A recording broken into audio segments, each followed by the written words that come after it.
Hello, I'm Dr. Eve Delunas, and in this video, I'm asking, are you crippled by perfectionism?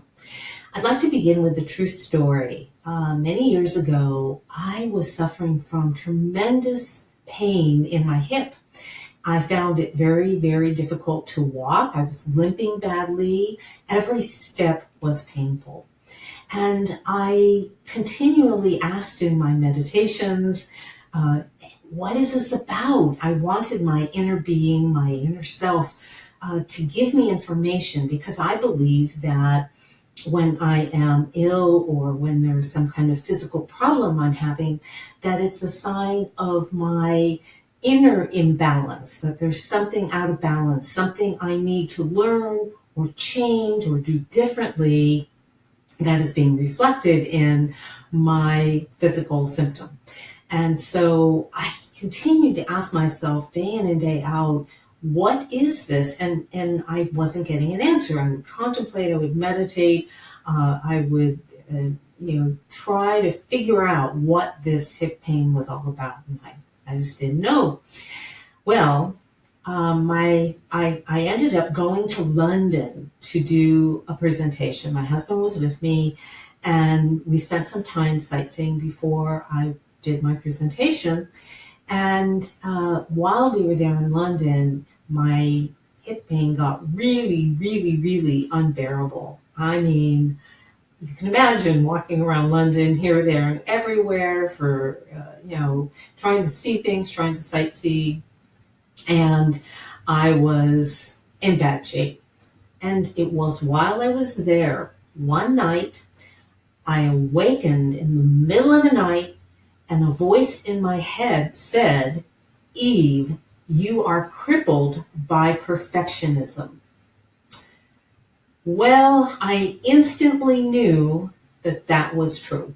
I instantly knew that that was what I wasn't willing to see before that, what I wasn't seeing about myself. Actually, to tell you the truth, at that point, before I heard that, if someone had asked me, what are your worst qualities? What are your problems? I could have come up with a long list, but actually perfectionism would not have been on the list. I thought my perfectionism was a good thing. It made me perfect, right? Or try to succeed and do things as perfectly as possible. Well, when I heard that message in my head, but so clearly, so distinctly, I knew it was true. I knew that my perfectionism was indeed crippling me, and that my hip pain was a manifestation of that it was a physical manifestation of something I was doing to myself. Now, the first thing I had to do was not judge myself harshly, because if you are a perfectionist, as I am or have been, then you want to beat yourself up when you learn about something like this. But that is not helpful. I can tell you it's absolutely not helpful. It's absolutely the wrong approach, because our perfectionism comes from our ego. And our ego is trying to defend us by trying to be perfect. And so trying to beat ourselves up when we feel when we discover something we don't want to know about ourselves is like reinforcing that ego behavior. It's not taking it away, it's making it worse. So what did I need to do? Well, I needed to really take a good look inside and see, what is this perfectionism about for me? What am I covering up? And not surprisingly, I was covering up feelings of inadequacy that I had had for decades, and that even as a psychotherapist, I had not addressed within myself. And of course, when we have feelings of inadequacy or lots of different kinds of feelings, our ego finds ways to defend us against seeing that about ourselves and trying to prevent other people from seeing that about ourselves. It doesn't work though. It doesn't work, because everybody sees through our masks, our ego defenses. We're not fooling anyone except maybe ourselves. So what does it take if you are a perfectionist to deal with that? Well, First, it takes an honest, good, long look in the mirror to see what are you covering up with this perfectionism. Maybe like me, covering up deep feelings of inadequacy. And then the next step is to decide you want to change, which I did. Now, I must confess that am I over my perfectionism 100%? Here it is, years and years and years later. Absolutely not. This is a pattern that's probably going to be with me until the day I die.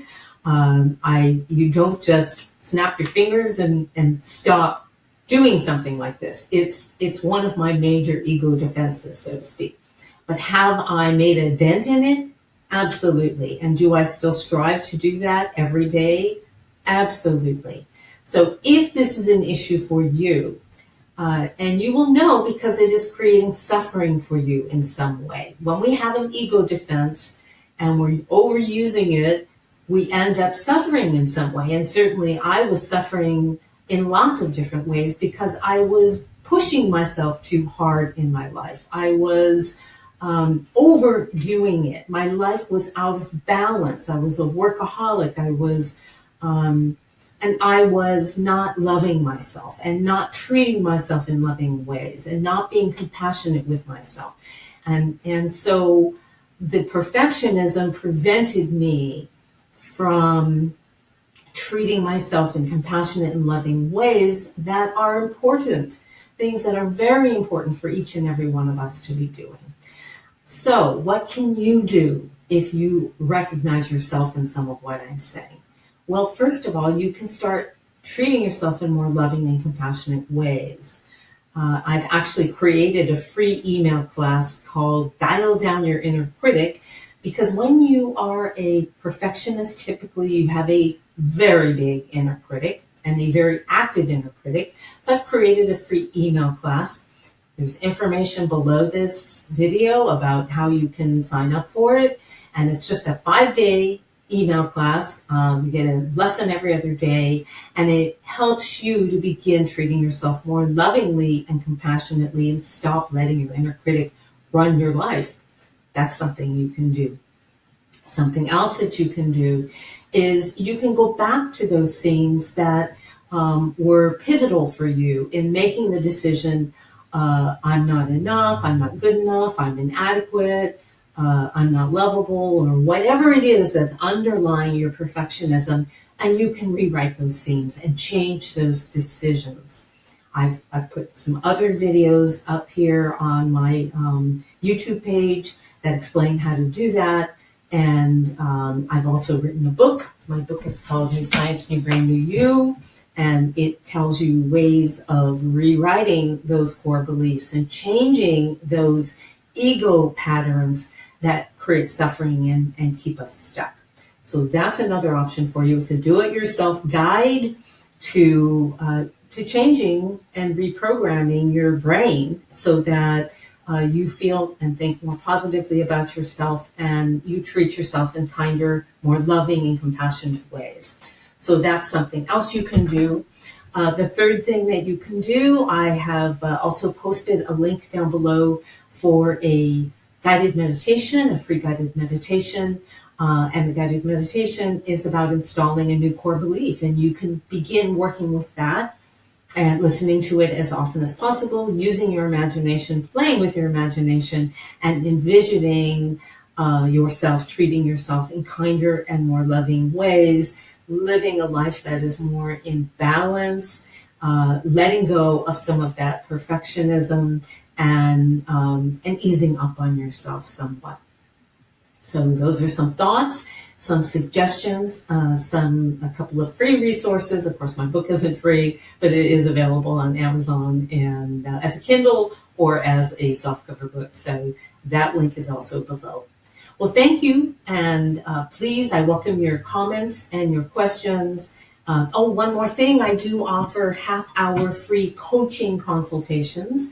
And so there's a link down below also if you would like to have a free half-hour consultation. I'm happy to meet with you and help you to figure out what you might do in order to help yourself, in order to change a pattern of perfectionism or some other pattern that is holding me back in some way.